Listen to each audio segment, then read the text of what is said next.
Thank you for joining us for a Thriving Transmen of Color discussion about mental health. My name is Ken. My pronouns are he, him, his, and I'll serve as a moderator for this open and safe conversation as our panelists share their experiences and knowledge relating to mental health. I want to give everybody a chance to introduce yourselves. So if you wouldn't mind taking a minute, just sharing your name, your preferred pronouns, and in a quick sentence, what mental health means to you. We can get started with Anushka, and I'll just kind of, and just kind of how we'll go throughout this conversation.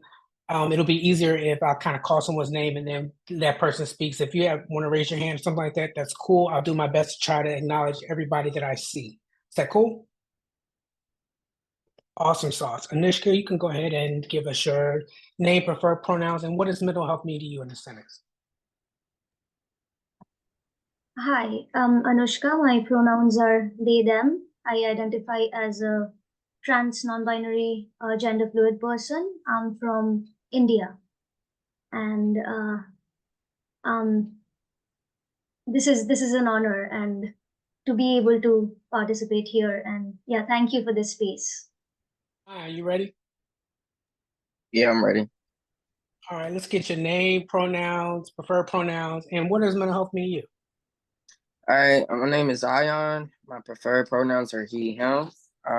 Mental health means a lot to me, especially right now due to the fact I just lost my gay mother. So, it's been hard, but, I'm managing and stuff like that. So mental health means a lot to me, not only because I lost her, but I don't have like a great relationship with my parents. So it's great to have great support systems and everything like that. So.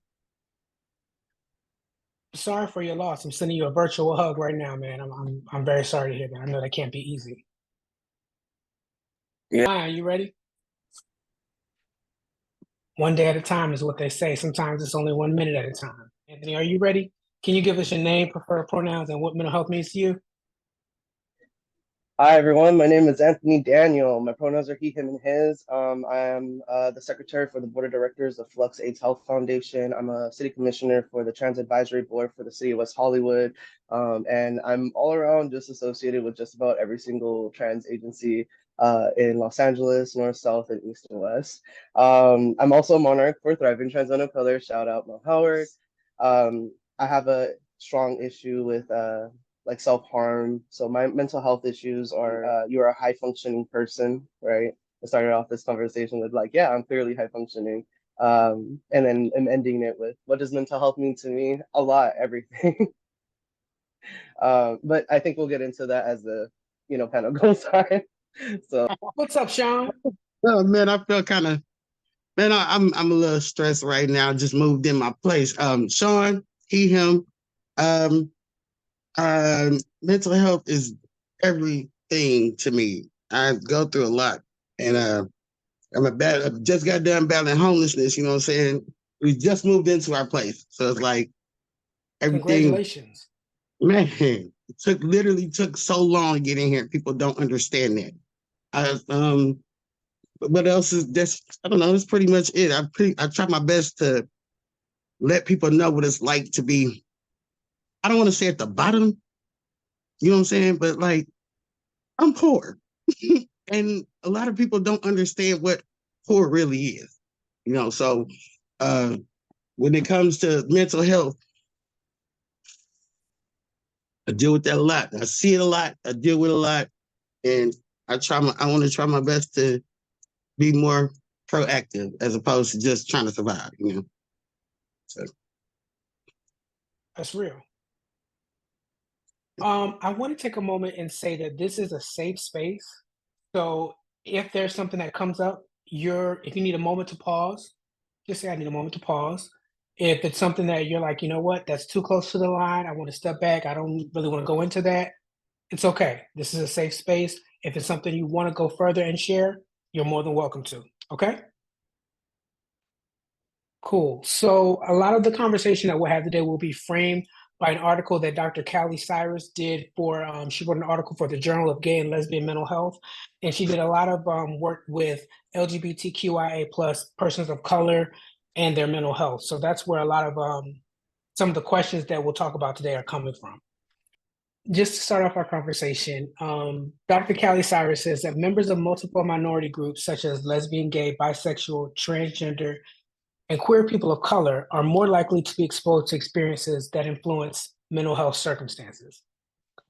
So, when we think about being transgender, how would you say that being transgender has impacted your mental health in comparison to how somebody who's not transgender, who may just be cisgender, or even a lesbian person or a gay person who just doesn't have to worry about completely changing who they are in the exterior and living in society and worrying about being accepted by society and still battling those internal forces?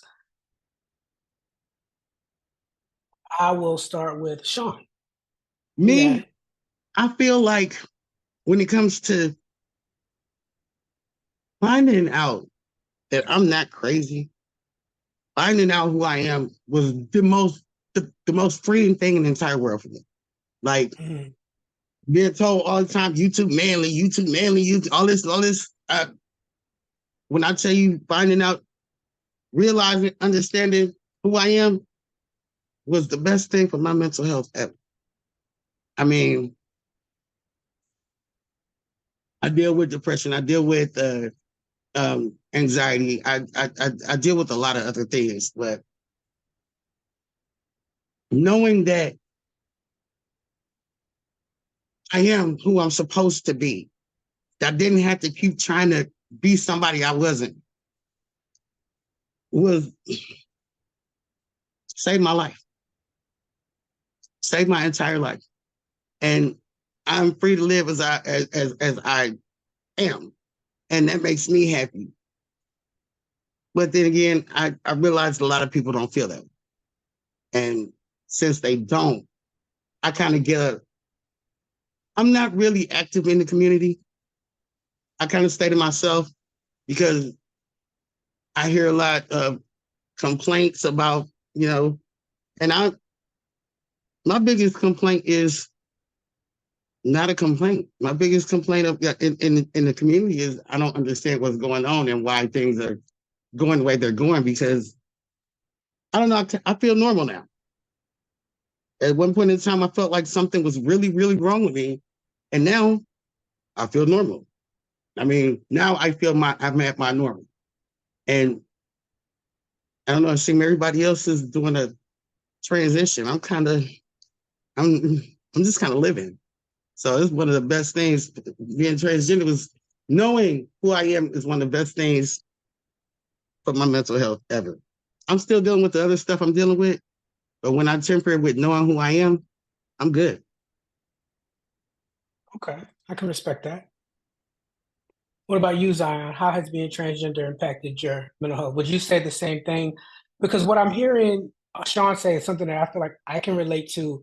Like a lot of the other stuff, mental health wise, anxiety, depression, and stuff like that. Yeah, all that stuff is still there, and I'm still trying to make sense of it.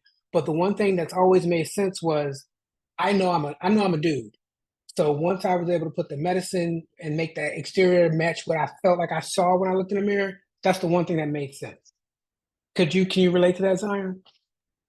Yeah, I can relate to that. Like, it's kind of like with my parents. Like, when I came out to them as a lesbian, they was cool and all of that. Like when I was a stud and stuff. But like when I came out to trans, oh no! Like when I came out as transgender, they was like, nah. Like they actually cut me off financially. Like with my car, I still have insurance I got to pay back for my car. I'm out of school because of them. So I owe money back for school because of that. And I'm just like, and they're saying, why didn't you tell me? I'm like, because I came out transgender to you. Yeah, well, if you come back home, no, because y'all keep saying come back home. Y'all know what that's gonna do to my mental health. So like, yeah, like depression and anxiety, everybody has depression and anxiety. But like Sean says, I'm a man. It's certain things I, as a man, can deal with that the female me could not deal with. So it's like, yeah, I get depressed. Like it's pretty much I'm in the same boat where Sean was at. I'm not homeless, but I am couch surfing and stuff like that. And I've been doing that ever since I got kicked out of school. So like my parents got to realize, yeah, I may have a place to stay, but I really don't because that's gonna mess with my mental health. And they know that. Like they gave me BPD. So it's like all that childhood trauma and stuff. I'm only 23, so my childhood was not that long ago. So it's like when y'all say y'all you can come back home. Why? So I can detransition. You know, I can't take my medications there. I'd rather struggle out here and be proud of who I am and get through it and not ask anybody for any help or nothing like that. And just go on by my day. Like, no, like you care about the female me. You don't care about the me right now. And I'm like, I'm still your child. I'm still the same goofy me. We could still go on family events, but I refuse you to disrespect me or my partner in the same space. Like, that's not gonna happen. So yeah. Well, kudos to you for being strong enough to stand up and say, "Hey, this is who I am, and I'm standing on business." That's what everybody's saying now. I'm standing on business. So kudos to you for that. Anushka, how about you? Are you able to relate to this? Uh, so when it comes to being trans, like growing up, especially where I come from, there's a lot of stigma around everywhere about being trans. Like in my city, there's this community, the trans community, which is called Hijra community, which is in a derogatory way, of course, they call them. And you're always taught, like children are taught that, you shouldn't talk to these people, or, like they're just not people. And well, growing up personally, I never really internalized that. I never really saw people like that. So didn't really, I didn't have that stigma, that transphobia inside of me, which a lot of people have, and I understand where it comes from. However, I didn't have it.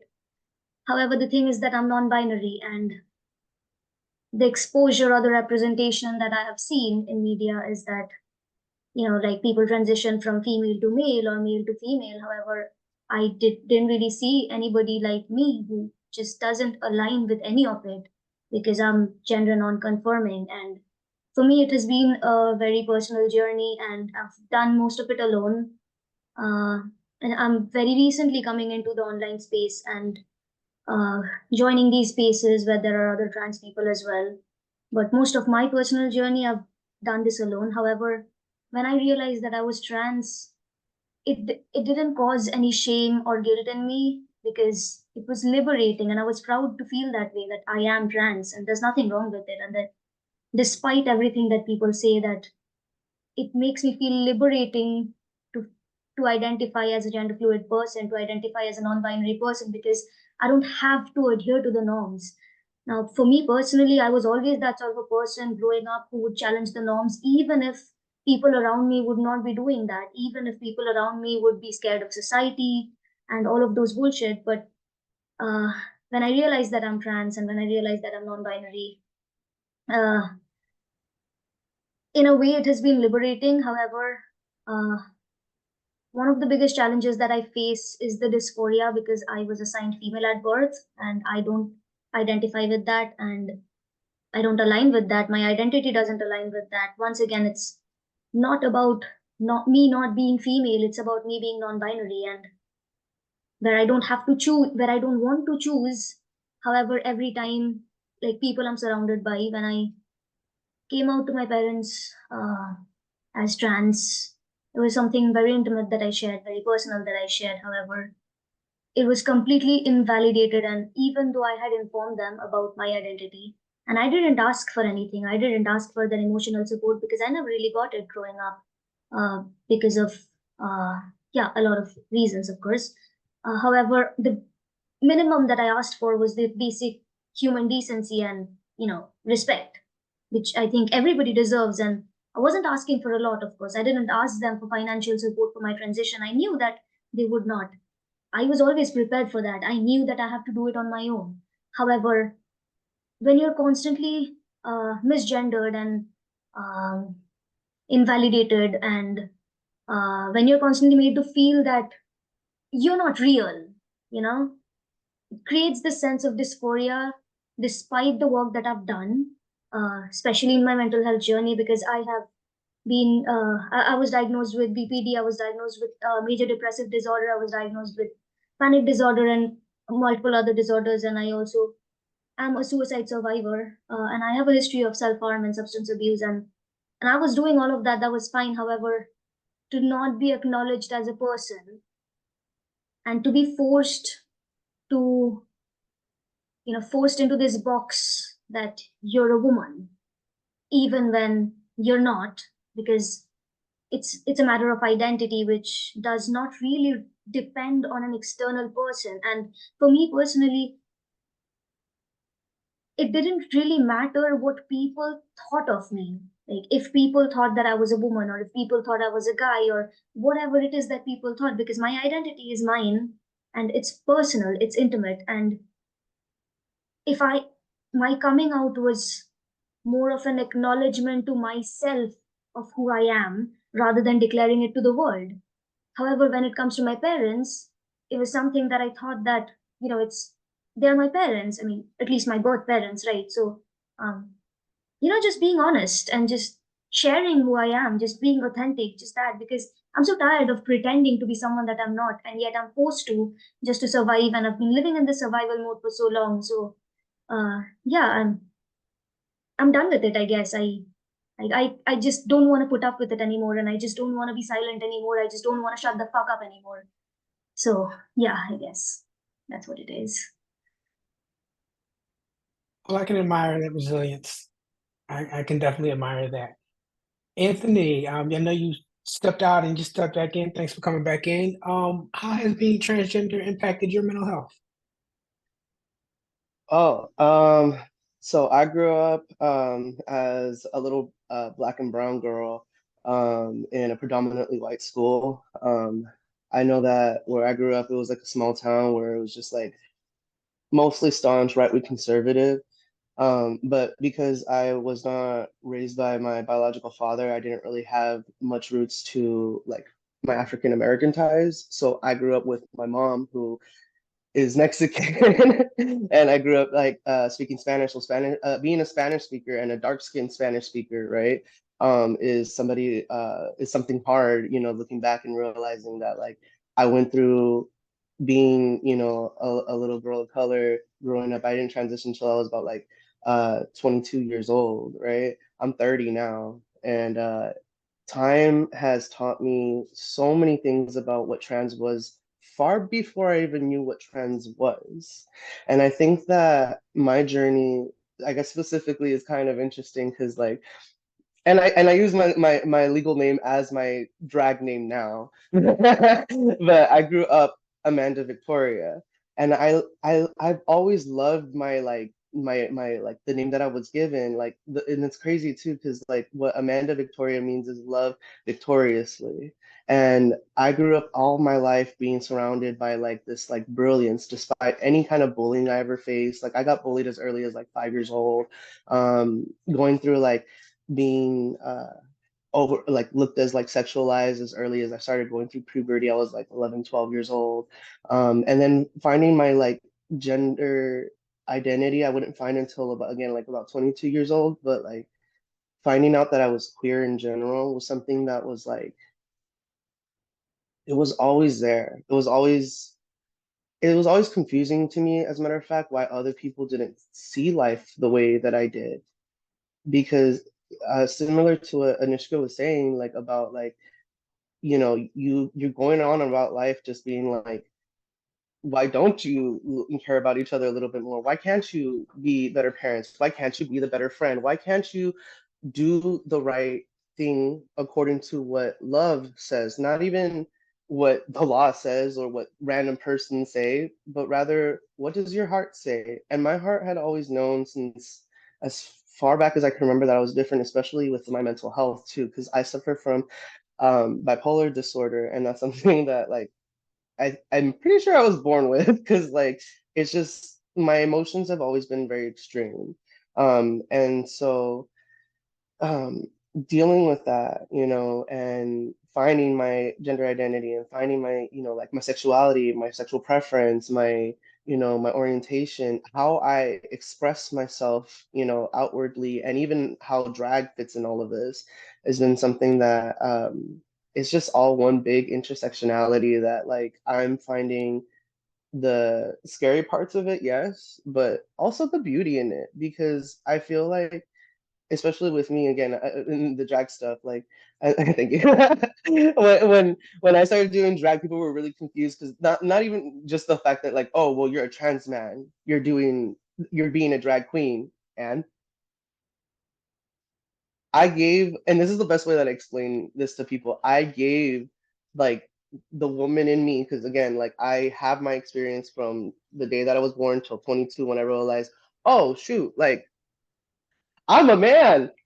Duh. But it's true though. It's true though. It's true. But because like again, it's my journey. These are things that are special to me as much as like if anybody's journey is special and unique to them.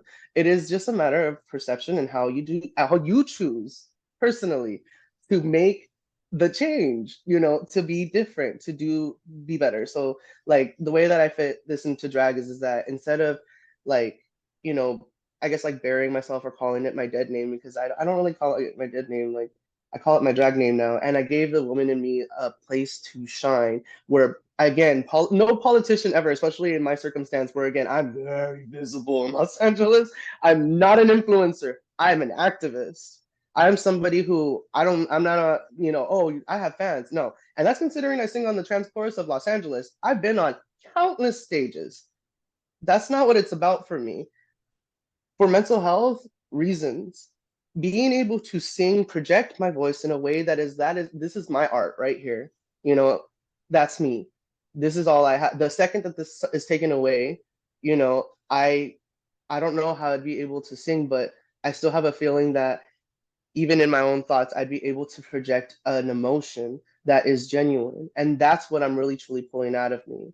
And so I think that within community, people know me very well for being that person and are pretty protective of my energy because I've been through a lot. And I've also worked with countless different agencies. And what I mean by that is that at 22, when I said that I got to understanding my gender identity, it was because I had lived at the Los Angeles LGBT Center as a homeless youth. And I started living there because damn, shit went down for me, and being homeless at that age, like I had been going through like semi-homelessness for a couple of years or a few years before that. But then being homeless out on the streets of Los Angeles and not knowing anybody was a whole different experience on its own. And I got to experience a lot of other people's homeless stories as well. In my journey being at the LGBT center, they were able to get me housing for through a whole bunch of different situations that happened, but I was there for a good like 18 months plus some, because I was an elected ambassador for the LGBT center, which meant that even though I was a homeless youth, like I was still trying to like help people. So going back from that time frame, how the queer agencies have affected me, how I've been able to see them, whether they're for the good parts or the bad parts of them, are all things that I have like stored right here. And I think that when you are able to be visible, and I'm saying this for like people who feel like they're invisible, when you are able to step out of that is when you start being able to show like not even just what trans resilience looks like, but what your resilience looks like and what you've been through and how you've overcome it. So that's how I could wrap that up in one for me. I talk a lot. Sorry. All good. I appreciate your perspective, and I know that it's going to help some people out there. So I just want to make sure that I'm clear. You dress the name that you were assigned at birth is the name that you perform as you perform under that name as in drag. So I was actually doing drag masculine for a while, and I was performing as like Elton John, because somebody was like, oh, when they heard me sing, what's it called, I'm Still Standing. They heard me sing just a little part of it, and they're like, you should do that in drag, and I was just like, okay, and so they gave me that opportunity, and I actually did very well. That was my first performance, but like in regards to when my feminine drag came around, there was a point in time, right, where like I remember especially when I finally grew in like my facial hair and I got my top surgery, that I don't know how to explain it, but like people started expecting me not to dress in makeup and like feel my cuntiest self. And I had an issue with that because I like being pretty. And I need you to understand, I'll throw on the wig, right? watch somebody answer for about 2 seconds, and then I'm gonna go throw on the wig really quick, put on a little bit of a face mask, and you'll see really quick. What matters is what your eyes see, and that is your soul. And when your soul is already gone through hell and high water, and you're a naturally like bright, humble person, and you find through all these trials and turbulences how to not let like hardship break you into being the things that try to break you, i.e., again, shitty parents, shitty friends, shitty whoever, your shitty boss, shitty people in general. When you don't become hurt people, you can't hurt people. There, I said it. So Like that. instead of like and this is the best way I explain it again, like instead of bearing these parts of myself, right, because somebody else is like, oh well, you look like you're about to detransition. I don't care what anybody says. I like how I wake up in the morning. I live in a mental health program now. This is my house. This is me. But I got through all of like every single hard shit that happened to me, was like, but I guess like the universe put out for me. And I'm a strong believer in like personal growth through karma, because when I say that the universe will find its way to make sure that what is needed to be in front of you will be in front of you at some point, you just got to believe in yourself. Because, and especially, I know this is for like hyper religious people. I grew up like staunch Mexican Catholic. So, Wow. yeah, so for me, it was like I not only did I grow up in the church every single Sunday, right? Like I was also the church's first openly lesbian Catholic school teacher there at that point. And it was crazy because back then, yes, I was. And I was really proud of myself because, again, it really upset me when, again, for me, when I feel, I guess, that presence, that like divine presence, for me, I listen. I don't like to not listen. I talk a lot. I know, but I like to listen. So, and I give everybody the chance to be able to like say their piece. So why wouldn't I listen to that, like that divinity, right? I don't understand why other people don't hear that, and yet preach the fuck out of it to the point where we're now us at a point where we have to feel like we have to be a certain way so that people who are like that don't question who we are. And I'm just sitting here like, you should not have to question me in the first place. I never questioned you. I should, honestly. Why are you such a shitty parent? Why are you such a shitty awful person? Why can't I just be Amanda Victoria in drag and know that when I wake up, I am Anthony Daniel, in the similar way that like when you find who you are. And this is not about even just being masculine or feminine. This is just about when you look in the mirror, do you love who you see? And for me, when it comes to my mental health, recently, no, I didn't like who I saw, to the point where, again, I cut open the sides of my face. And like when people saw that in person, it was really off-putting. But I think that like for me, it's kind of interesting because my face heals pretty quickly. Like you can't see shit. But like it's not the first time that I've struggled with, again, self-harm. And to cut my face was like a form of taking away anybody else's power to say, oh, you look any kind of anything today, whether it's like, oh, you look good in a feminine way, you look cute, or you look good in a masculine way, or you look handsome, And I'm just sitting there like, I don't want to be either. I want you to understand that I'm going through shit right now, right? And that you don't get to decide what I look like to you. I need to see what I need to see for me. And it is painful. And what I'm seeing to myself is like, especially in self-harming, not even just on my face, but in other places, like it is a form of like trying to take control back into myself, even though it's not the best way. And I am, again, somebody who's also going through like hella like been on like I've been on 4 different 5150s. So I've been hospitalized before. The very first time I did too, it was because I was cutting my face. But the last time it was because um again, I have bipolar disorder. And like when you see that extremity in emotions, it's kind of like I've never hurt anybody else, but like that self-hurt wasn't there, when I was a kid, when I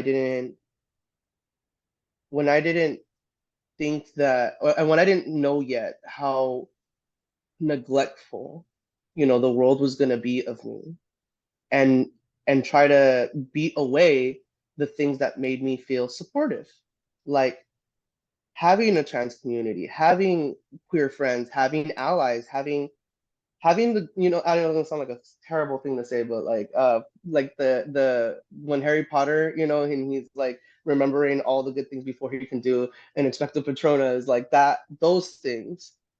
Everybody's entitled to being able to find that in themselves. Those are the beautiful parts that make you you. And for me, like, I'm just letting myself be what I think I need to be for, like, the sake of like being happy and letting other people be happy around me, and being somewhat of like, um a person who is not like, I didn't get a silver spoon. Like, I'm a person of color. I've dealt with all kinds of really awful things, and I'm sure everybody in this panel has as well.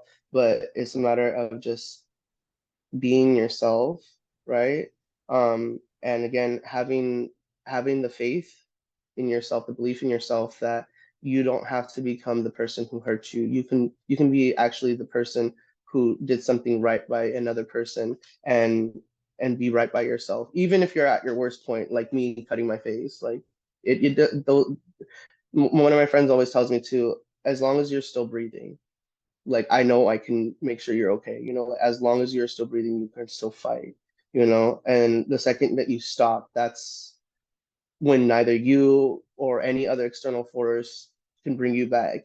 Sometimes not even the whole charge clear, that can't even either, nothing. But if you are still breathing and you can still keep fighting, again, no matter at what stage you are in your mental health, like, you have people that love you and care about you, and maybe they just don't know you yet because they weren't put in your path yet, but you won't know until you get there.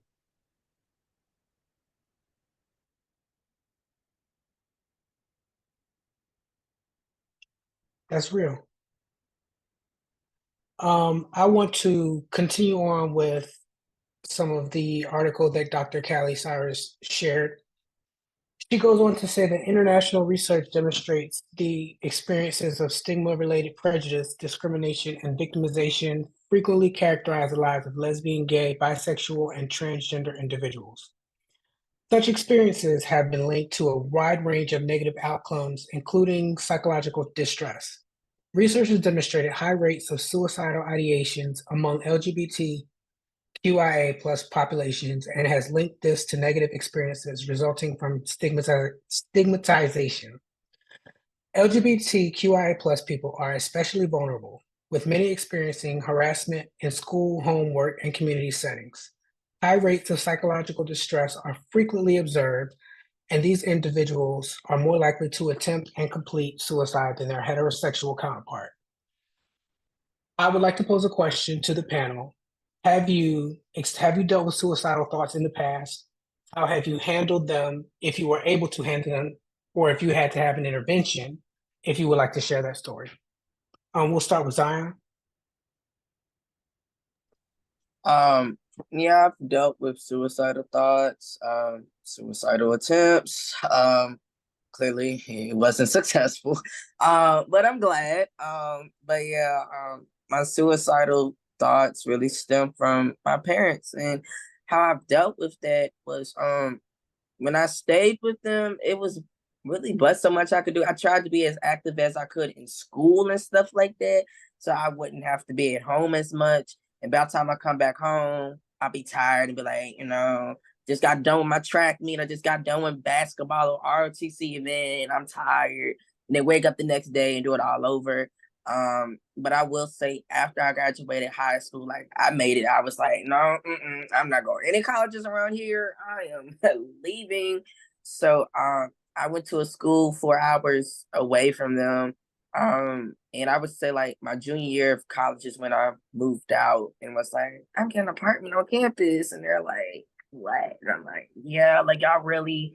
And I really low key went off on them. I said, y'all really have put a whole huge toll on me with this whole gender identity and stuff. Like, it's not that serious. Y'all treat me like a drug addict on the street or something like that. My dad literally told me I would rather have my kids sell drugs than be gay. And I was just like, what? He said, well, it's the truth. I'm like, but you used to sell drugs. Never mind. I said, you know what? I said, nope, I'm going to go ahead. But I don't have suicidal thoughts anymore. But, sometimes I do get depressed. Like, anytime my mother calls me, it's like I can just feel the sense of depression and sadness because I'm like, what is it now? Like, it's no need to talk. Like, it's like certain things I can't talk to her about that I could talk to my gay mother about, but my gay mother is no longer here. So it's like, dang, like, it's like, like I did tell her that, she did pass away in a car accident. And you know how they are. Oh, well, sorry for your loss. And I'm like, are you really though? Like, are you really though? Because it's certain things that I could talk to Mama Lex about that I can't talk to my biological mother about because she don't know and don't want to know nothing about the community and stuff like that.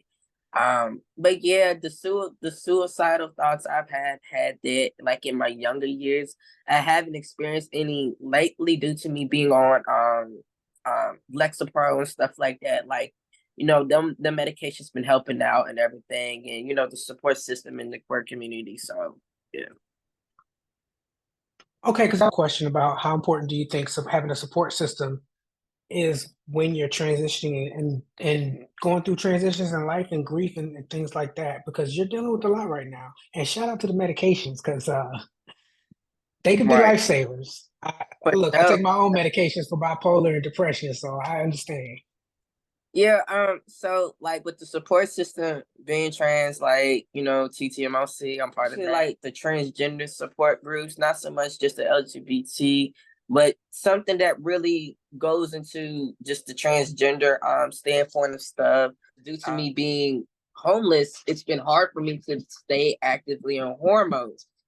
Good luck with all that. I hope it all works out for you. Sooner, preferably sooner than later. Hey, Anushka, how about you? Have you dealt with suicidal thoughts in the past? And if so, how have you handled that? So I have a history of self-abuse and suicidal attempts and thoughts, and I have also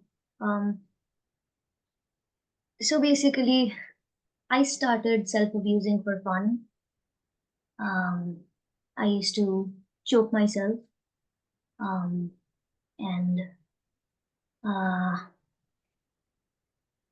it would restrict my breathing, and that I would get a kick out of it.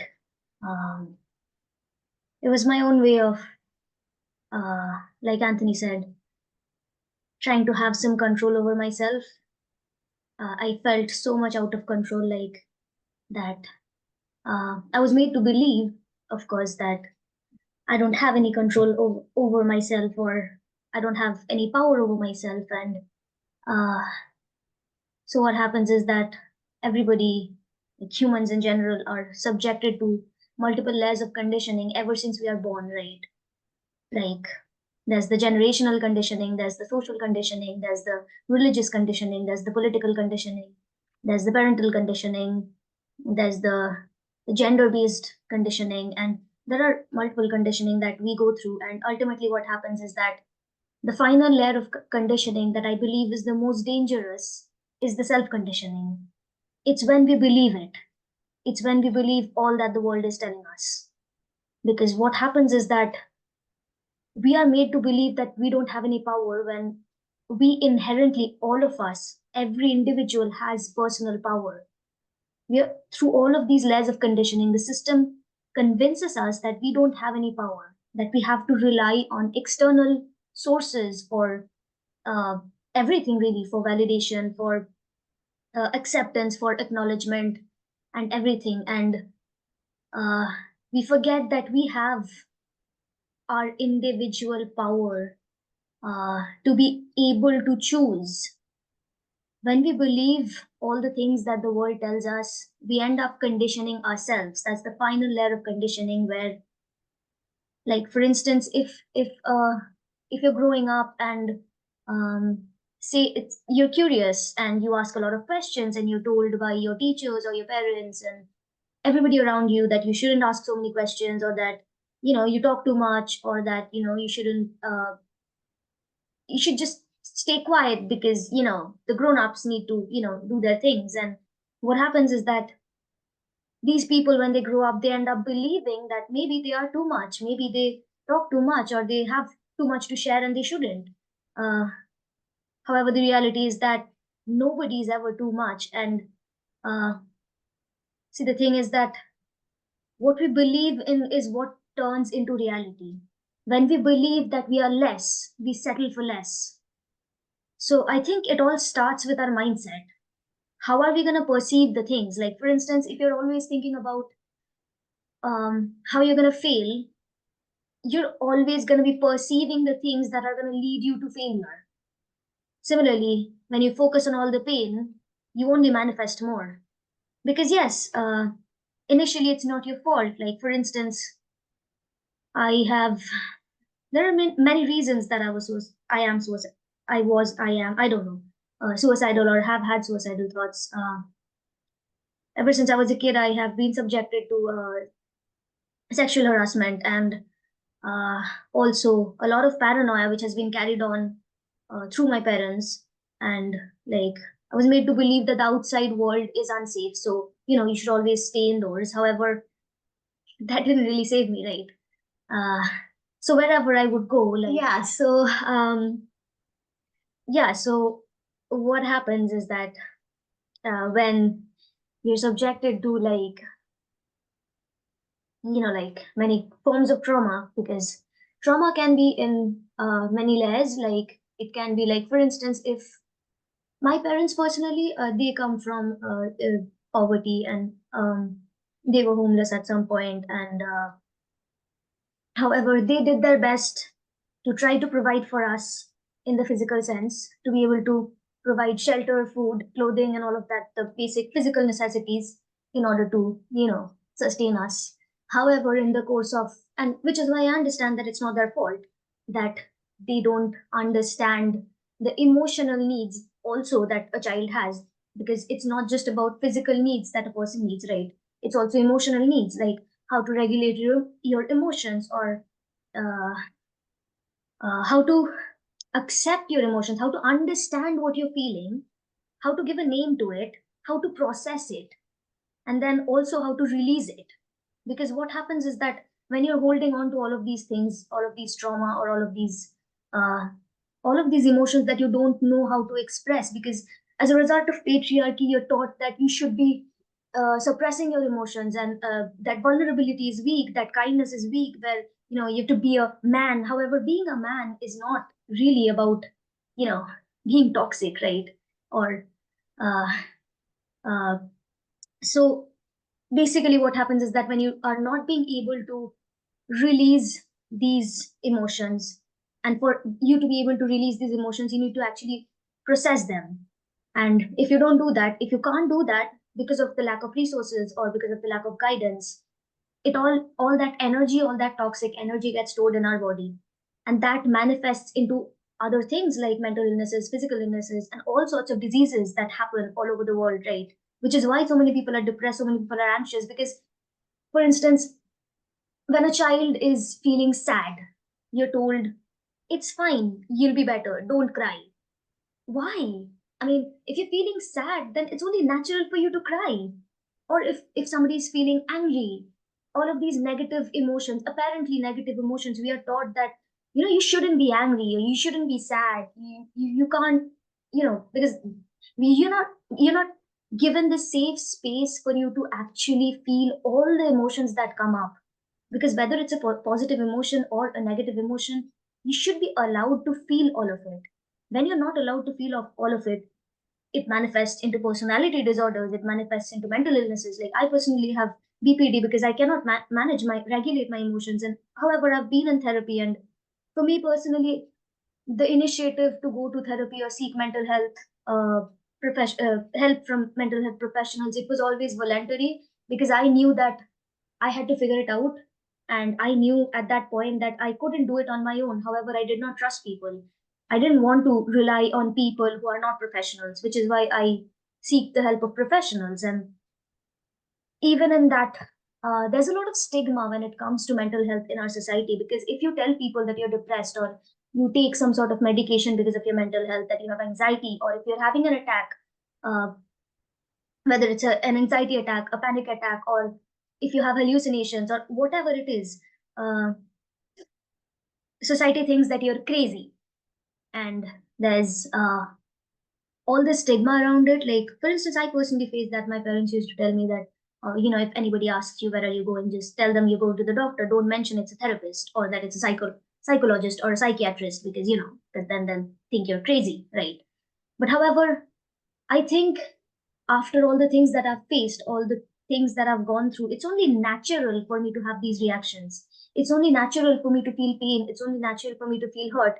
And if somebody does not feel that, that is what makes me wonder what's wrong with them. Because I personally am an empath, and I feel things like when I read about all the things that are going on in the world, everything that's going on, when I read that, I feel like it's happening to me. And I get it. If somebody does not feel it to that extent, that's fine, of course. Not everybody feels that way. However, to see people who are not affected by the things, all the injustice and discrimination and all of that oppression and all of it that is happening, to see people just not give a fuck. I mean, isn't that what's abnormal? Like I said, it's what you believe in. What you believe in, your perceptions, how you're gonna perceive something, that's gonna create your reality. So, for instance, if you think that everything's going wrong with you, or that everything's fucked, and that it's never gonna get better, it's never gonna get better. For things to get better, you have to believe that things will get better. For you to actually have, for you to develop personally, for you to overcome all of the struggles that you've faced, all of the traumas that you've faced, you have to believe that you can. You have to, because we all have the power. We're just made to believe that we don't. It is time for us to remember that it is in our hands. One of the things that my therapist had told me is that your trauma is not your fault. However, healing from it is your responsibility. A lot of the times when we grow up, we have all of these resentments towards the people that have hurt us, and we blame them and for all the things that they have done. And yes, they have done those things. They have done those things, which is very much true. However, if we keep focusing on how they have done it, we are just giving the power away to them. What we can focus on instead is how can we better equip ourselves to protect ourselves if that sort of a situation is to arise again. For instance, how can we learn how to regulate our emotions? How can we learn to set boundaries? Because a lot of people struggle with basic things like setting boundaries. Like for instance, people don't talk about consent. In where I come from, if you're a woman, of course, you grow up, you go to school, you go to university if you're fortunate enough, and then you're married off. You're expected to have children. How are you going to have a child? You don't know shit. So when you're going to have a child, you don't know about consent. So you don't even know that you have a right to say no. So what happens is so many people are raped and they don't even know. They don't even know that they are being raped. And when somebody realizes that something unjust is being happening to them, and they talk to other people in the society, what those people say is, okay, you're a woman, so that happens, you're supposed to put up with it. And everybody goes through that. Like, it's normalized. Sexual violence is normalized. And there's such a lack of awareness and education about things which are very normal. And all the things that are normalized are things like these. And that just infuriates me, because when I'm to talk about certain things, people don't have the capacity suddenly. Suddenly people can't hear me out. Suddenly these are things you don't talk about. Suddenly, how could you talk about these things? Like, these are very important things, like talking about mental health, talking about sexual health, talking about neurodivergent, talking about intersectionality and sexual orientations and gender identities. These are all necessary things. However, there is so much stigma around things like these. There's so much lack of awareness and education that people don't talk about it. I think we have to start there. I think it's very important for people who have the capacity, of course, people who are, who have in some form or the other overcome or navigated some of their own things, to be able to step into their power their personal power and educate other people and inspire and empower other people so that they, all of these other marginalized communities and intersectional communities, can take their power back and realize that they have it. They have the capacity if they choose to believe in themselves. Hey, Sean, have you dealt with thoughts of suicide in the past? And if so, how did you handle that? How did you handle those? Or if you want to share an attempt that you may have had in the past, you're more than welcome to do that. Okay, look, I realize that I am probably older than everybody in this room. I am No, actually, I'm older than I look. I'm actually the age of some of these people parents. I'll be 44 next month. Oh, you're not So that old, you're not that much older than me. I'm there we go. 41. But like I said, I'm from a weird space. I've died 3 Okay. times. This was my Oh, worst. wow. This was my worst. I was on life support with a headstone and everything, watching people, and people were crying over my bed. But when I woke up, whole different story because, oh, you're what? You're alive? Oh, screw you. That's literally, it was, I had times when trying to fill a role that wasn't mine, I just didn't want to live anymore. The makeup, the hair, the boyfriend, the kids, like I didn't know what a kid. I didn't know how to have a kid. I had 2 kids. I didn't know how to raise a child. My oldest now does not speak to me and is transgender. I did not know anything about transgender until my child said something to me and said, "Mom, I'm transgender." I didn't know. I had no idea what that meant. The only thing I knew about transgender was I watched my child disappear. The first when my child left me and just was like, "I hate you. I don't want anything to do with you because you don't understand." But yet, I would lay this foundation here and say, "Hey, you can talk to me about anything you want to, anything at all. You don't understand me. How can I understand you if you're not talking to me?" I lived that. That was my second attempt. Because it's like the only person I had in my life was my child at that time.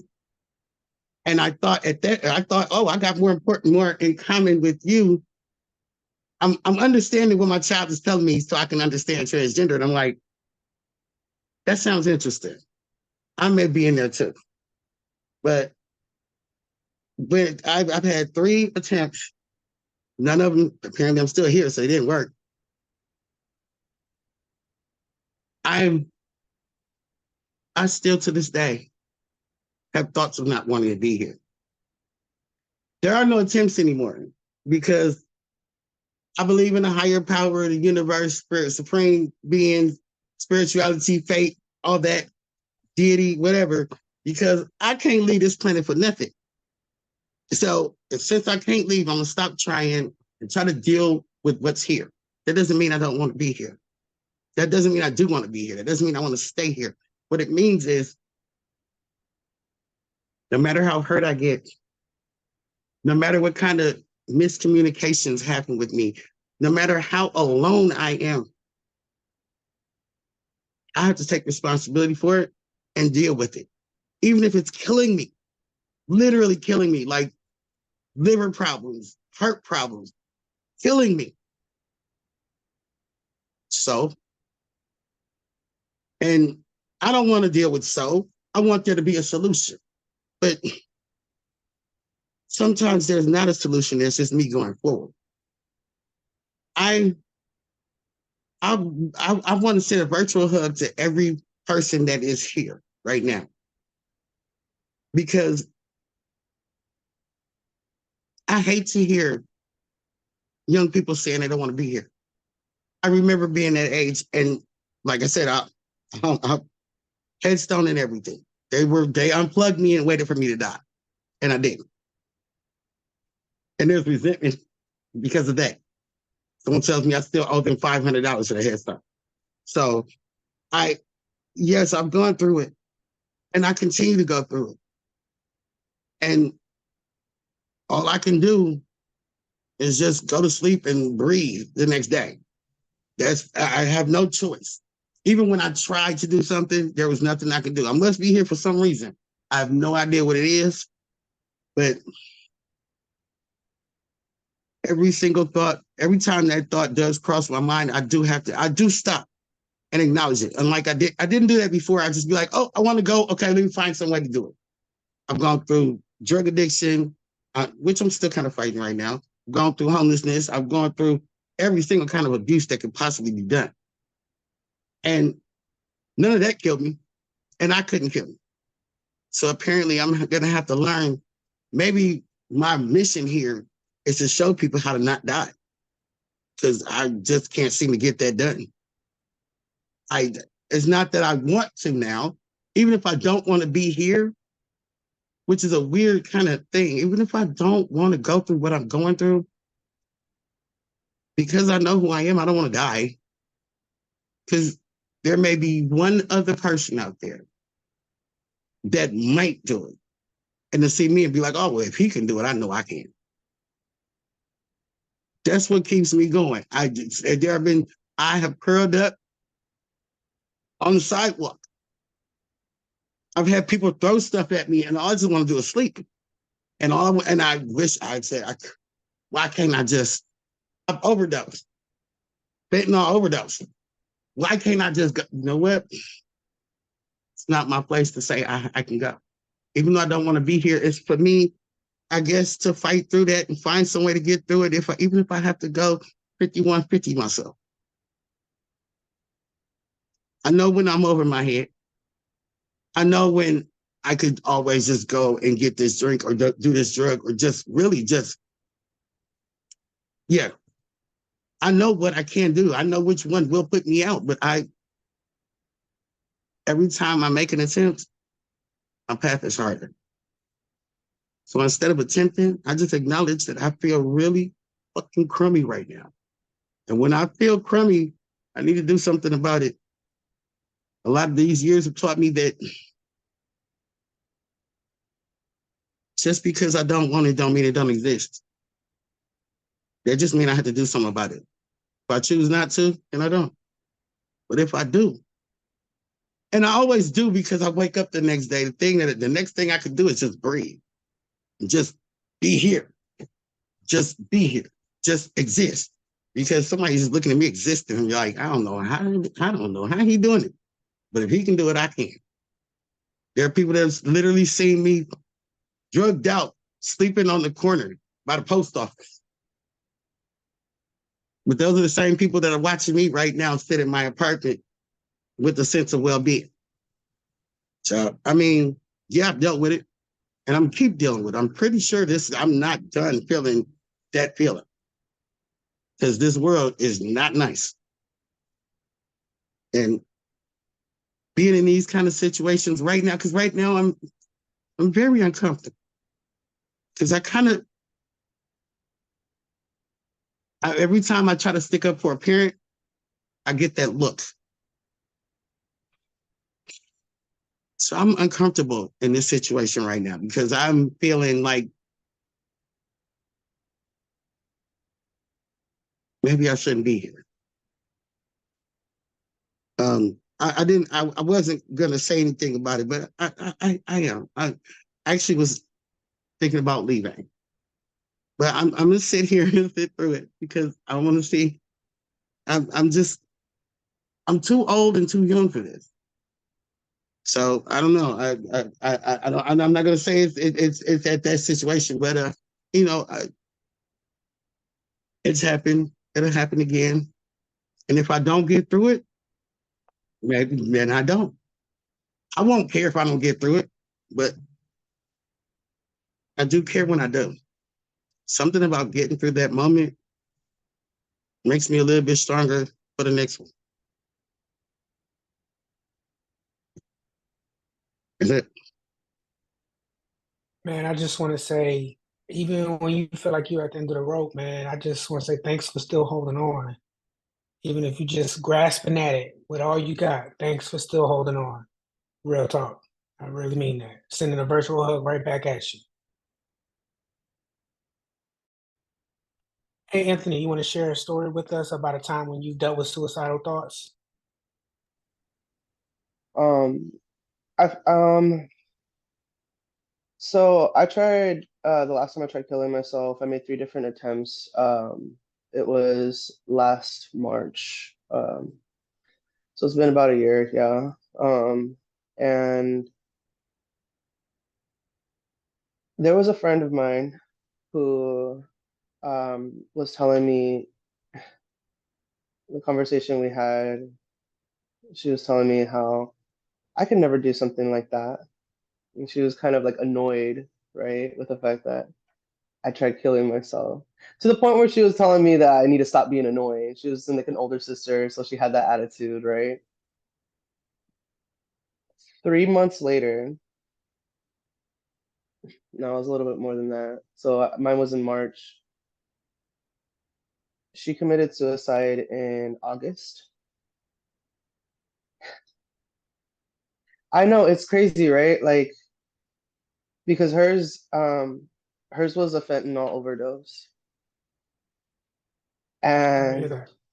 yeah, it was a lot. It was actually hard because as she lay there in that coffin, I promised her that I wouldn't.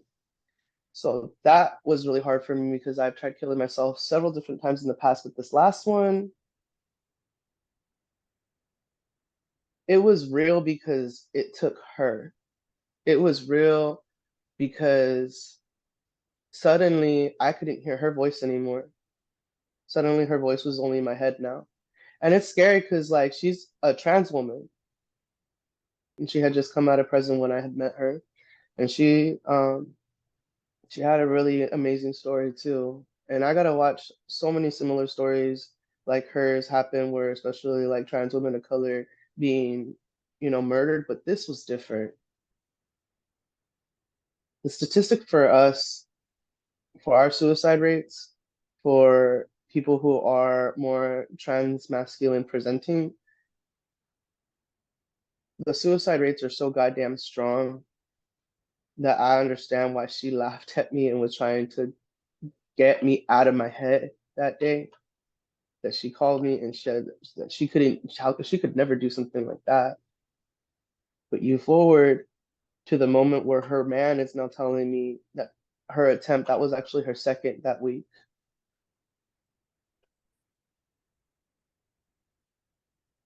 I remember that when I went to her funeral, it was like so beautiful.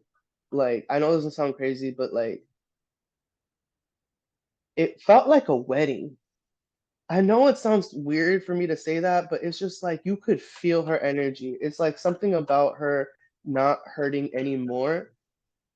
And then all there was nothing but left to feel was like the love that we felt for her.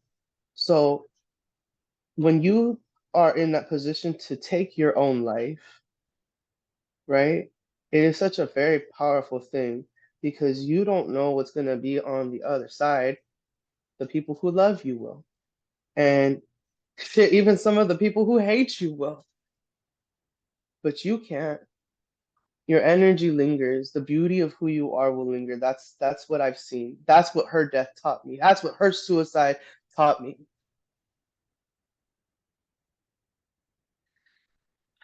And I know that again, my other friend who recently was telling me to, because she was pissed. Ironically, she's also a trans woman. She was pissed off. She said, I better not ever see you mutilate your face again or any part of yourself. And I know that it might happen again, but I also heard like the second part of what she was trying to get at, which is that again, if you're hurting yourself, you have control over that. But the killing of yourself when you stop breathing, like that's gone. It's gone. And not in the way that you think it will be. It'll be what it will be because the people who stay, like myself, I lingered and now I have to feel this. Now I feel her energy. Now I know that when I talk out loud to whatever God there is in the universe, I'm not just talking to that. I'm talking to my friend who I feel tried so many different ways to protect me while she was still alive, that the least that I could do for her is not basically like slap her right across the face, her ghostly face, and be rude to her and not heed her what she had asked of me is that, like, why don't do that to yourself? Like, is basically what she was trying to get at when she was still in that conversation with me. But yeah. When I was hearing a little bit earlier about all of what y'all were saying about, like, usually it's external forces, right? And I think that people who are like cis identified, who had a quote unquote normal upbringing, have a very strong misunderstanding of what like nature is versus human nature. Because like you'll sit there and have conversations with people who will give you metaphors for how a snake can shed their skin, or how a spider can molt out of themselves, or how a butterfly can metamorphosize. But I'm not a bug, I'm not a snake, I'm not a spider. I'm a Trenthony Daniel. That's what I am. And I think that for me, what the universe put in front of me was kind of what nature does to animals in a way that is very specific and, unique to them.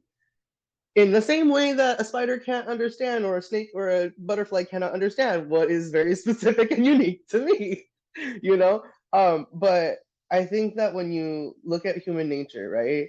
You look at what we are naturally supposed to do, right? Which is to love. I think that when the second you are born, you're supposed to be like slapped around, make sure that you can even like, are you breathing? Like, can you cry?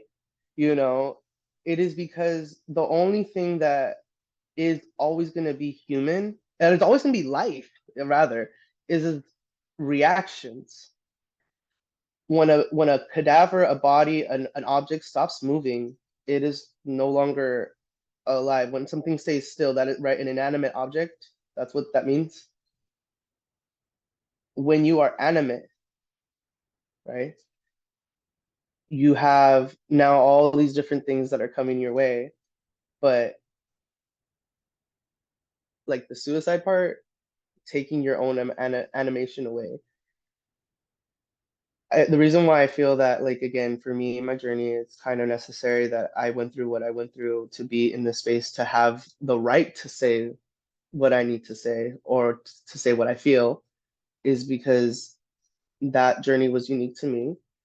And it is because all those reactions, all those emotions, all those feelings, all those learning experiences, every single thing this pair of eyes saw, happened since the day I opened them. It did, and it's gonna happen until the day they close.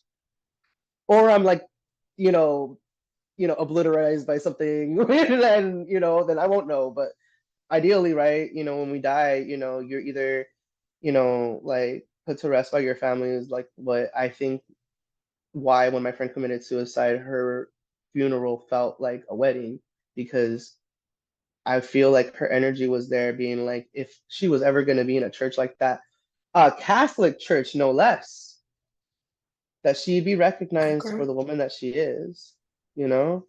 And that was so, yeah, I know her parents like were not playing around with it too. Like, and it's crazy because you get to see like what the family of the person actually went through and how they were with them, and being in that experience, to know now that her mother reaches out to me in a way that is just like, she tries to take care of me, not like financial or anything like that, but like, I mean, like, literally, like, because I'm the closest thing she has now to the most authentic part of her daughter. Mm. She could only Wow. remember things the way she wants to as a parent. You want to remember things the way you want to. And also, just as an individual, you're going to want to, but this doesn't even have to do with being trans. This is about being a person alive. you know no one wants to sit there and purposely feel all these awful things that somebody else put into your head.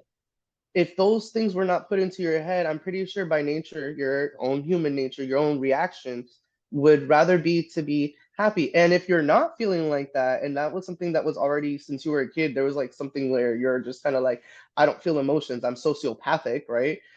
That's a different conversation.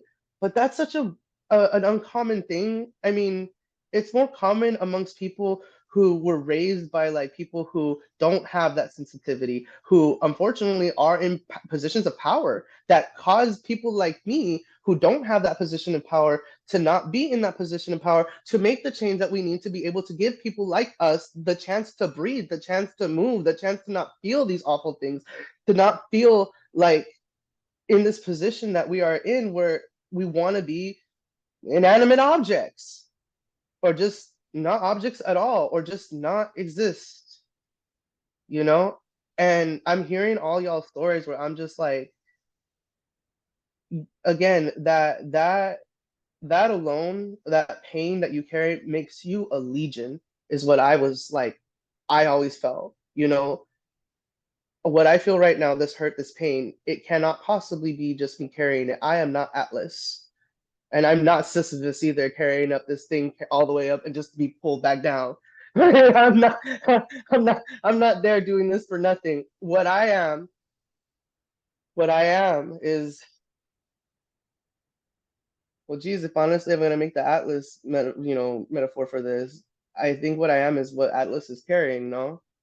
And I think that if I can help making like lessen the load, then what the universe that Atlas is carrying won't be carried anymore. It will just simply exist in space, And that also gives the person who was carrying all that the opportunity to exist. And I think that that's what I'm trying to get at, in regards to just simply existing. Because again, like an animal, a creature, my cat's walking around, everything has a reaction, whether it be something that is forced upon it, a part of its exoskeleton stuff, or if it's like it is what it is. But it's like it again, it will always be changing. You will always be changing. And I think that when you have like these people in positions of power who just like don't feel like, I guess like their idea of human like nature is like so boring too. I just said so many beautiful things, and there's, if you were to bring somebody on here, they'd be like, man and woman have to be together. And I'm just sitting there like, listen, what was it that person said? Like, I did all this for raisins in my freaking potato salad. And the reason why that metaphor means so much is because, again, you mean to tell me that you're the person making my food? I'd rather just make my own food, make my own way. Even if it is in the ultimate form to end up doing something stupid like inanimating myself, but damn shit, it'd be at least be my own way. Because again, like even in hurting myself, that's my control. I did that to me. I did that to me. You can't do that. You can't hurt me no more. I can hurt myself. And I know that sounds like a weird thing to say and a very scary thing to say, but it's true. Because again, like if you can reclaim that power, and it's the most unhealthy power, right? But it's sometimes the only thing we can grasp onto, right? It's the only thing that is tangible, that is like an emotion that is so strong that it is ours though, and I feel like the only reason why it's ours though is because, again, like being taught hurt and pain by people who, again, were taught hurt and pain. And yes, we can have all these technological advancements, fine, science is always moving, and people are always talking shit about how, like, well, science is X chromosomes and Y chromosomes. But I'll tell you what, I'm sick and tired of like people who are able-bodied, normal, cis, het, white, being, and I don't mean like white, like, people who live in poverty white. I mean white, like people who would rather spend life so in a world where they're just like not human, right? And slap a label on that saying, oh, that's human nature. That's not human nature. Human nature to me, at least for me, and this is, I can use I statements on this, I think it's love.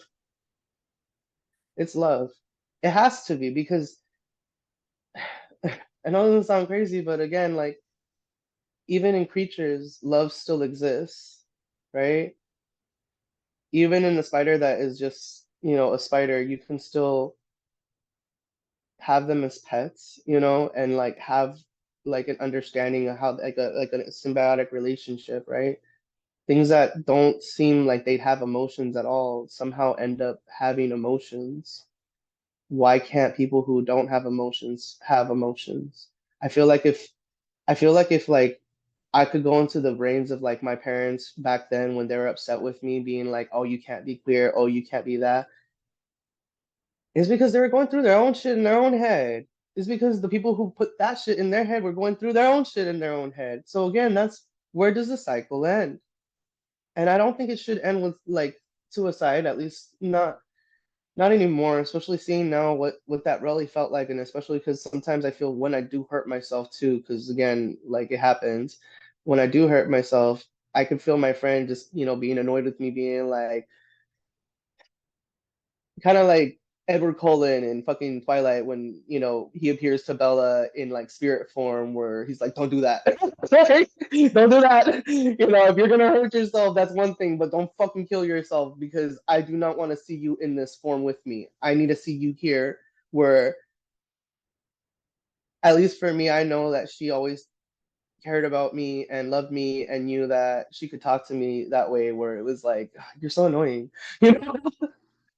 She did so because that's love, but when you get that hear that from people who are like, "Oh, you're so annoying because you're feeling anything in general," that's a different thing. That's not friendly, simple shade, between two people who understand each other and their dialogue and the way they communicate with one another.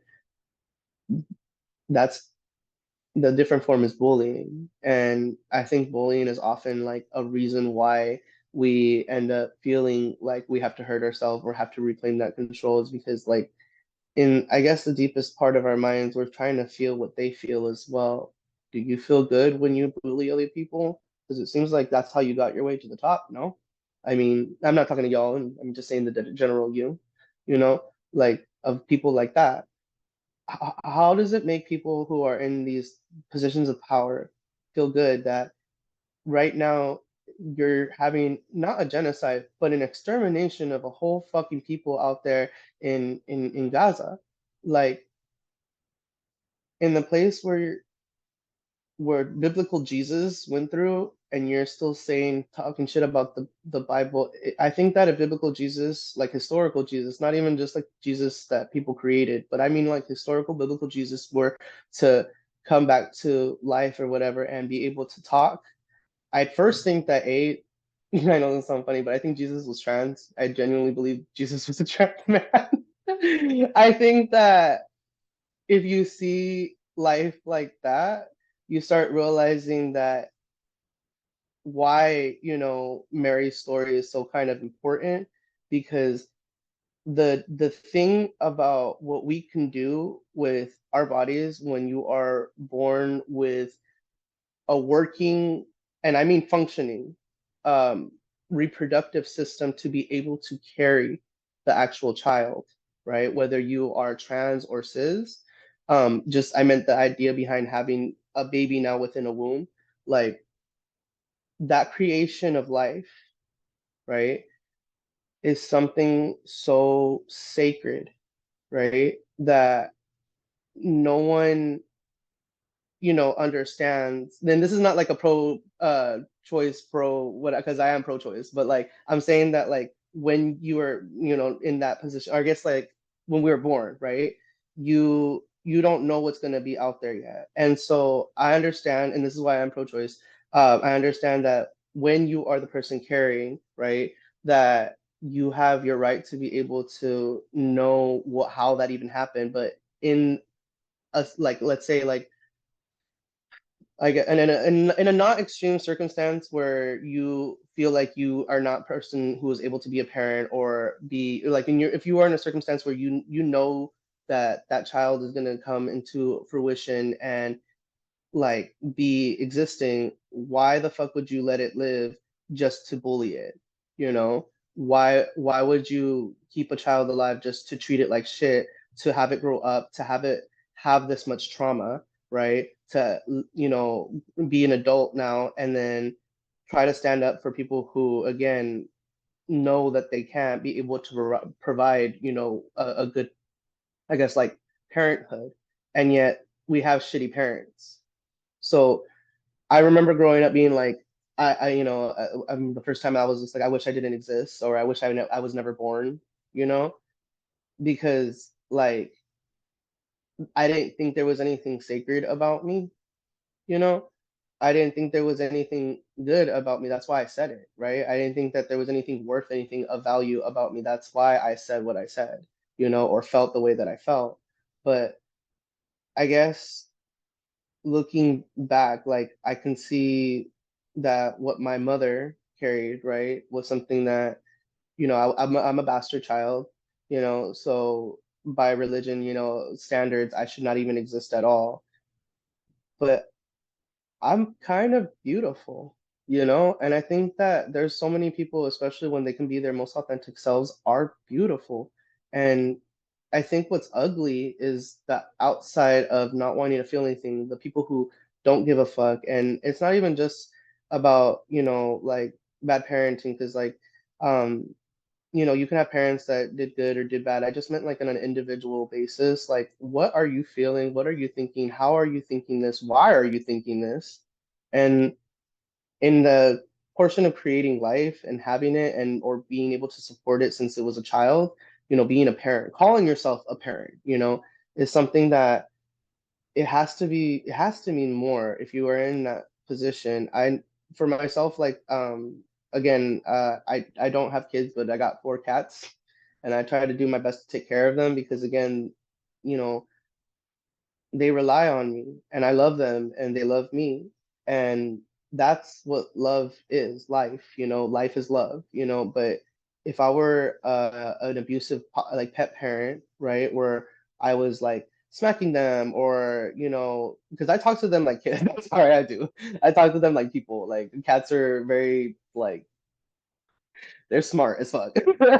But the thing is that when you talk to people like people, sometimes they're not even people. Like they don't really see, they just see things like so binary and so like people are just meant to mate, procreate, and rinse and repeat.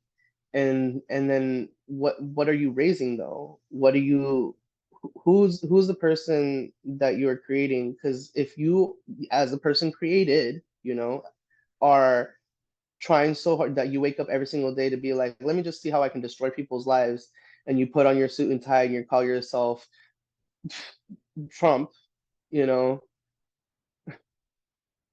why? It doesn't make sense to me personally how you could live in hatred, how you could live in anger. Because for me, when I live in anger or hatred for even split seconds of times or even elongated periods of time where I'm like hating myself, being depressed or whatever, there's still I guess like I'm very fortunate to have like a people around me enough to be like, don't hurt yourself, or even people who are no longer alive still around me being like, please don't do that. You are loved, you are cared about, because again, it's always going to round back to love. So, and again, the whole question around it, well, God is love.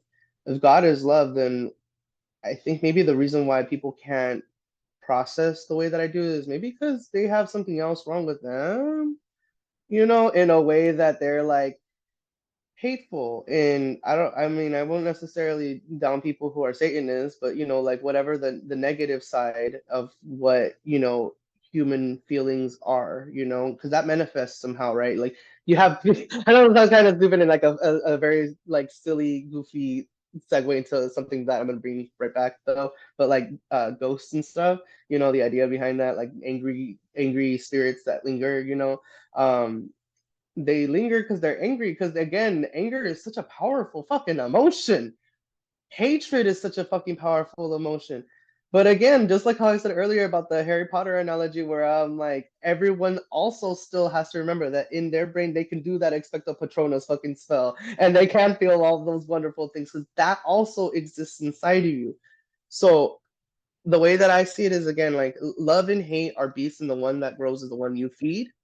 And for me personally, feeding into hate is something that is normal because, again, self hatred, self deprecation, self hurting, self harming, self ideation, and self suicide, is all real things that we will go through. But there's also the other beast that is there. Love is a very powerful beast. I know that's a funny thing to say. You wouldn't imagine love as a beast, but love is ferocious. Love is very ferocious. It is fierce. I think that's why when we go out and we march pride and we shout for love, we shout for equality, it is so, it feels good, you know, in a similar fashion that when you have like a church of people in religion who are all praising, you know, goodness, not even if you just want to call it God or whatever, but I meant like when you're fully feeling the gospel inside you and you know that like the word is hitting you in like a way that hold on a second.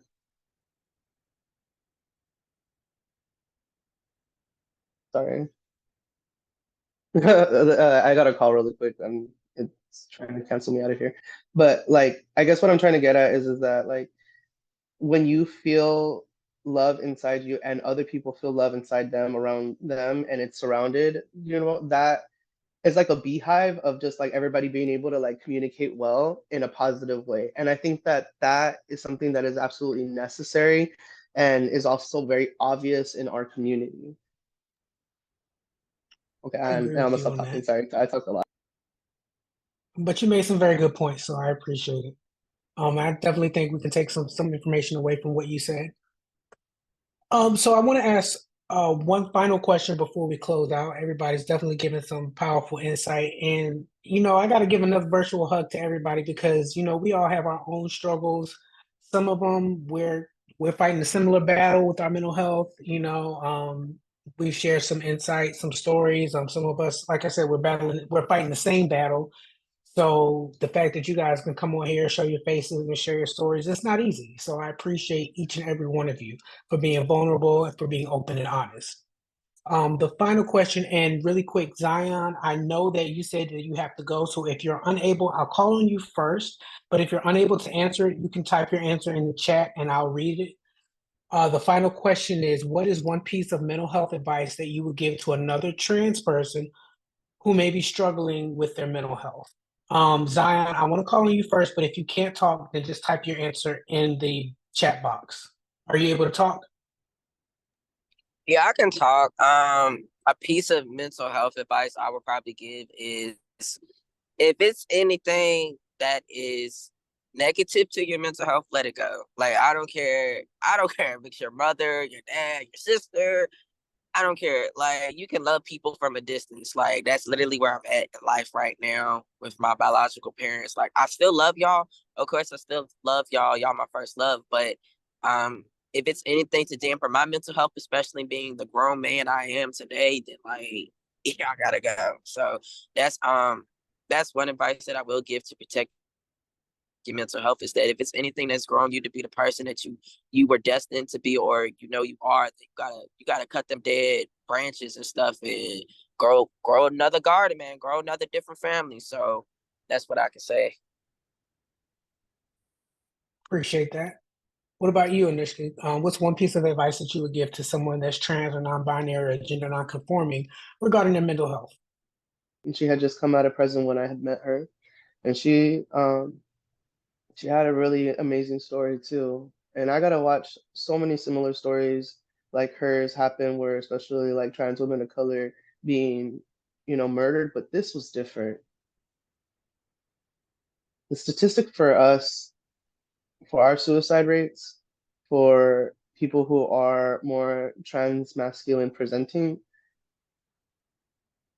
the suicide rates are so goddamn strong that I understand why she laughed at me and was trying to get me out of my head that day. That she called me and said that she couldn't, she could never do something like that. But you forward to the moment where her man is now telling me that her attempt, that was actually her second that week.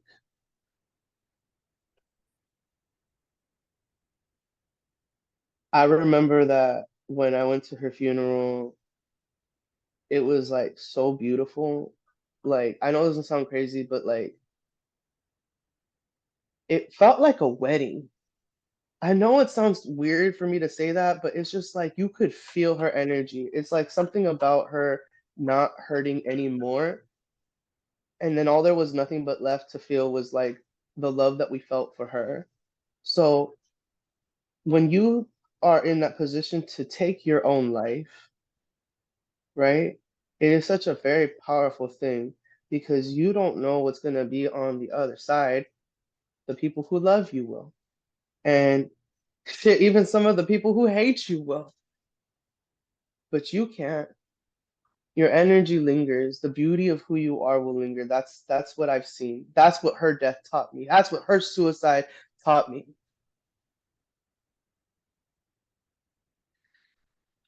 And I know that again, my other friend who recently was telling me to, because she was pissed. Ironically, she's also a trans woman. She was pissed off. She said, I better not ever see you mutilate your face again or any part of yourself. And I know that it might happen again, but I also heard like the second part of what she was trying to get at, which is that again, if you're hurting yourself, you have control over that. But the killing of yourself when you stop breathing, like that's gone. It's gone. And not in the way that you think it will be. It'll be what it will be because the people who stay, like myself, I lingered and now I have to feel this. Now I feel her energy. Now I know that when I talk out loud to whatever God there is in the universe, I'm not just talking to that. I'm talking to my friend who I feel tried so many different ways to protect me while she was still alive, that the least that I could do for her is not basically like slap her right across the face, her ghostly face, and be rude to her and not heed her what she had asked of me is that, like, why don't do that to yourself? Like, it's basically what she was trying to get at when she was still in that conversation with me. But yeah. When I was hearing a little bit earlier about all of what y'all were saying about like usually it's external forces, right? And I think that people who are like cis identified, who had a quote unquote normal upbringing, have a very strong misunderstanding of what like nature is versus human nature. Because like you'll sit there and have conversations with people who will give you metaphors for how a snake can shed their skin, or how a spider can molt out of themselves, or how a butterfly can metamorphosize. But I'm not a bug, I'm not a snake, I'm not a spider. I'm a Trenthony Daniel. That's what I am. And I think that for me, what the universe put in front of me was kind of what nature does to animals in a way that is very specific and, unique to them. In the same way that a spider can't understand, or a snake or a butterfly cannot understand what is very specific and unique to me, you know? But I think that when you look at human nature, right, you look at what we are naturally supposed to do, right, which is to love. I think that when the second you are born, you're supposed to be like slapped around, make sure that you can even like, are you breathing? Like, can you cry? You know, it is because the only thing that is always going to be human, and it's always going to be life, rather, is its reactions. When a cadaver, a body, an object stops moving, it is no longer alive. When something stays still, that is right, an inanimate object, that's what that means. When you are animate, right, you have now all these different things that are coming your way, but like the suicide part, taking your own animation away. The reason why I feel that, like, again, for me in my journey, it's kind of necessary that I went through what I went through to be in this space, to have the right to say what I need to say, or to say what I feel, is because that journey was unique to me.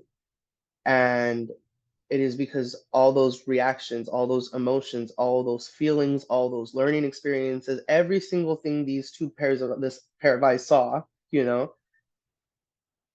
happened since the day I opened them.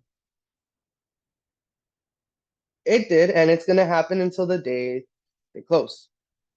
Or I'm like, you know, obliterated by something, then, then I won't know. But ideally, right, when we die, you're either, like put to rest by your family is like what I think why when my friend committed suicide, her funeral felt like a wedding, because I feel like her energy was there being like, if she was ever going to be in a church like that, a Catholic church, no less, that she'd be recognized Okay. for the woman that she is, you know?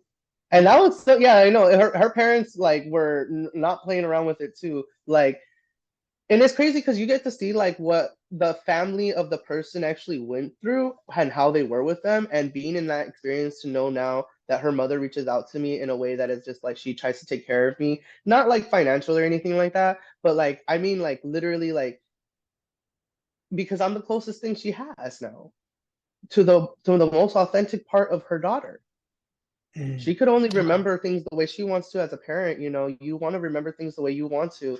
And also just as an individual, you're going to want to, but this doesn't even have to do with being trans. This is about being a If there's one advice that I can give about mental health to a trans non-binary person is that stop running, because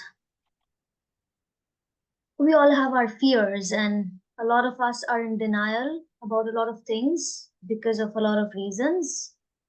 It can be a matter of safety, it can be a matter of uh, being subjected to the social conditioning, it can be a lot of reasons. But if there's one thing that I can say is that if you keep running, it always catches up. At least in my experience, it always has. For instance, um, if it's trauma that you're running from, if you're denying it, if you're suppressing it, if you're not creating space for it, it will catch up. It will manifest in toxic ways in your life. And sometimes even without your intentions.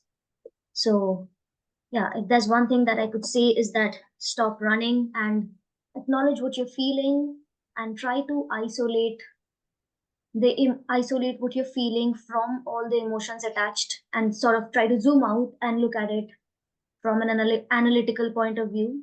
Because when we attach our emotions and we attach all the stories in our heads and all the narratives that are going through our heads, it becomes very complicated. However, if you remove the emotions from it and look at it, if you zoom out and look at it from an analytical point of view, from a logical point of view, it's pretty simple.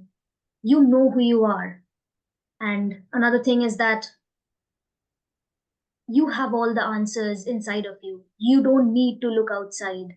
Yes, of course, the representations help. Yes, of course, external help and support and all of that help, and family support and friendships, all of that help. However, if it's a matter of mental health, if it's a matter of your identity, look within.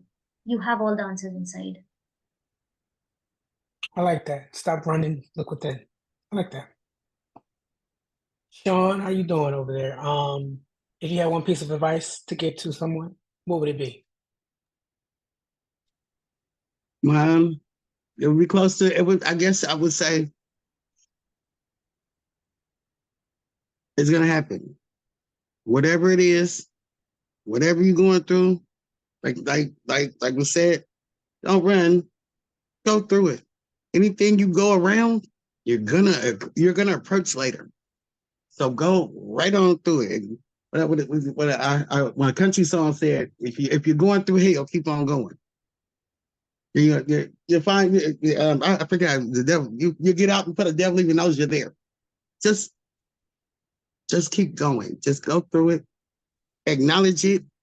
Don't run from it.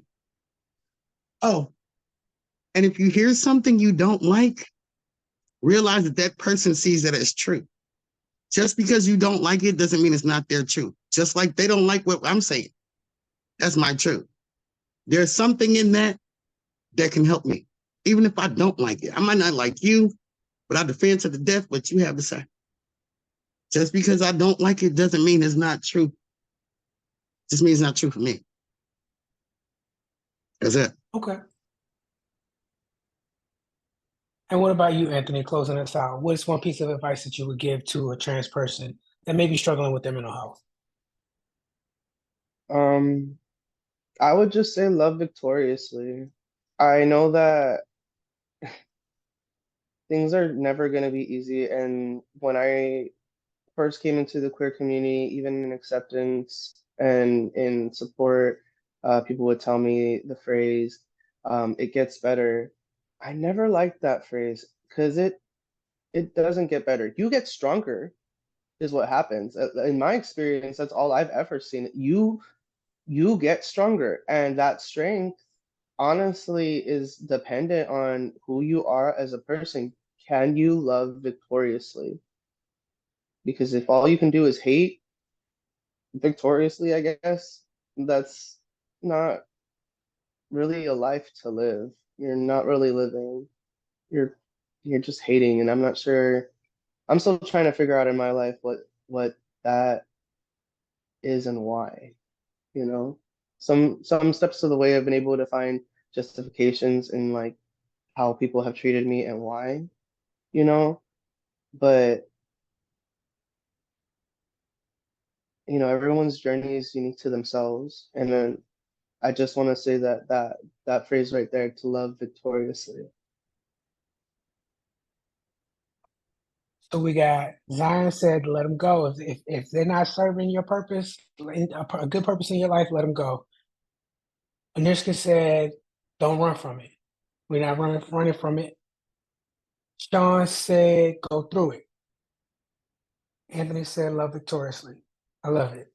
I appreciate each and every one of you for joining us for this conversation on mental health. Appreciate everything that you contributed. And again, I appreciate your vulnerability on behalf of Thriving Transmen of Color. Thank you. This has been a great almost 2 hours of conversation. So when I say thank you, there are no words to articulate really what I feel for you guys being transparent, because this is not something you see every day. So thank you again. If there's